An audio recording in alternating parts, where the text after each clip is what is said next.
നാവ് കൊണ്ട് ഇങ്ങോട്ട് ശ്രദ്ധിക്കണം. ആ പറയുന്ന ആളുടെ ഉദ്ദേശം എന്താണ്? അയാൾ പറയുകയാണ്, നിങ്ങളുടെ നേതാവായ റഹ്മത്തുൽ ലിൽ ആലമീനായ സയ്യിദുനാ റസൂലുള്ളാഹി സ്വല്ലല്ലാഹു അലൈഹി വസല്ലം തങ്ങളെ മോശമാക്കുന്ന ഒരു വാക്ക് നിന്റെ നാവ് കൊണ്ട് നീ പറഞ്ഞാൽ നിനക്ക് കോടികൾ തരാം, നിനക്ക് ട്രില്യണുകൾ തരാം, ബില്യണുകൾ തരാം, നിനക്ക് മില്യണുകൾ തരാം എന്ന് പറഞ്ഞു ഒരാൾ മുന്നിലേക്ക് വന്നാൽ ഏറ്റെടുക്കുമോ ചെറുപ്പക്കാരെ? ഏറ്റെടുക്കുമോ പെങ്ങളെ? ഏറ്റെടുക്കുമോ സഹോദരങ്ങളെ? ഏറ്റെടുക്കാൻ മനസ്സ് വരുമോ? ആ ട്രില്യണുകൾക്ക് എന്ത് വില, ആ മില്യണുകൾക്ക് എന്ത് വില, ആ ബ്രില്യണുകൾക്ക് എന്ത് വില, ആ കോടി രൂപകൾക്ക് എന്ത് വില? അവിടെയെല്ലാം നമ്മുടെ വാക്കുകൾ എന്താണ്?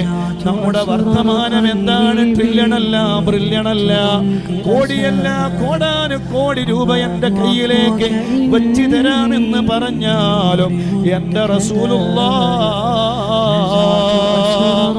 സ്വല്ലല്ലാഹു അലൈഹി വസല്ലമ തങ്ങളെ മോശമാക്കുന്ന ഒരു വാക്ക് പോയിട്ട് ആ വാക്ക് പറയുന്ന ചിന്ത പോലും എന്റെ ഭാഗത്ത് നിന്ന് ഉണ്ടാവൂലടാ എന്ന് പറയുന്ന ഈമാനല്ലേ നമ്മുടെ ഈമാന്.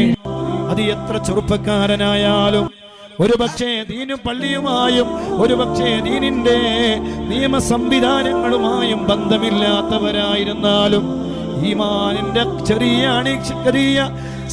കണിക, ഹബീബായ തങ്ങളോടുള്ള ചെറിയ സ്നേഹം, ചെറിയ ഹുബ്ബ്, ചെറിയ ഒരു അംശം, ആ മഹബ്ബത്തിന്റെ അംശം അത് കൽബിലുണ്ടായാൽ ആ വലിയത് ഏറ്റെടുക്കാൻ നമുക്ക് കഴിയൂലല്ലോ.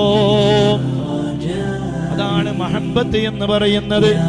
മഹബ്ബത്തില്ല എന്ന് ആരും പറഞ്ഞുകൂടാ. നമുക്ക് ഓരോരുത്തർക്കും നമ്മുടെ കൽബുകളിൽ മഹബ്ബത്തുണ്ട്.